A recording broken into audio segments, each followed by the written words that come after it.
මහජන ආරක්ෂක අමාත්‍ය ආනන්ද විජේපාල මහතාගේ පාර්ලිමේන්තු මන්ත්‍රී ධූරය බල රහිත කිරීමේ නියෝගයක් නිකුත් කරන ලෙස ඉල්ලා ගොනු කර තිබෙන පෙත්සමට එරෙහිව ඉදිරිපත් කළ තිබෙන මූලික විරෝධතා පිළිබඳව නියෝගය මැයි මාස 5 වනදා ප්‍රකාශයට පත් කරන බව අභියාචනාධිකරණය අද නියෝග කළා. මෙම පෙත්සම අද අභියාචනාධිකරණයේදී වැඩ බලන සභාපති විනිසුරු මොහමඩ් ලෆාර් තාහිර් සහ කේ.පී. ප්‍රනාන්දු යන මහතුරුන්ගේ සමන්විත අභියාචනාධිකරණ විනිසුරු මඩුල්ලක් ඉදිරියේ කැඳවනු ලැබුවා. එහිදී මේ සිද්ධියට අදාළ ලිඛිත දේශන ඉදිරිපත් කිරීම සඳහා පාර්ශවකරුවන්ට විනිසුරු මඩුල්ල විසින් සතියක කාලයක් ලබා දෙනු ලැබුවා.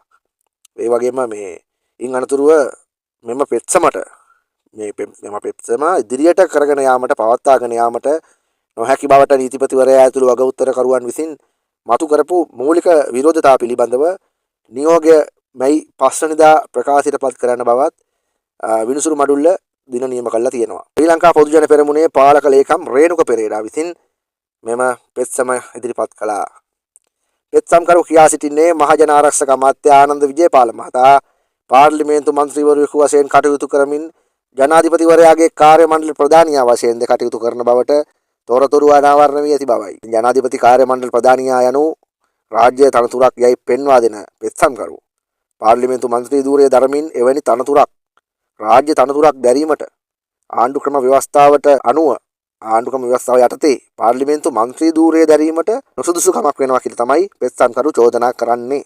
ඒ අනුව ආනන්ද විජේපාල මහතා පාර්ලිමේන්තු මන්ත්‍රී ධූරය දැරීමට නුසුදුසු පුද්ගලයෙක් යයි තීන්දුව කොට ඔහුගේ මන්ත්‍රී ධූරය බල රහිත කරන බවට නියෝගයක් නිකුත් කරන ලෙසත් පෙත්සම්කරු අභියාචනාධිකරණයෙන් වැඩිදුරටත් ඉල්ලලා තියෙනවා. ශ්‍රී ලංකා පොදු ජන පෙරමුණේ පාලක ලේකම් රේණුක පෙරේරා තමයි මේ පෙත්සම ඉදිරිපත් කරලා තියෙන්නේ. ඉතින් ඔහු කියනවා මහජන ආරක්ෂක අමාත්‍ය ආනන්ද විජේපාල මහතා පාර්ලිමේන්තු මන්ත්‍රීවරයෙක් විදිහට වැඩ කටයුතු කරගෙන ඉන්න ගමන් ජනාධිපතිවරයාගේ කාර්ය මණ්ඩල ප්‍රධානිය වශයෙන් උත් කටයුතු කරනවා කියලා. එහෙම වැඩ කරන්න බෑ.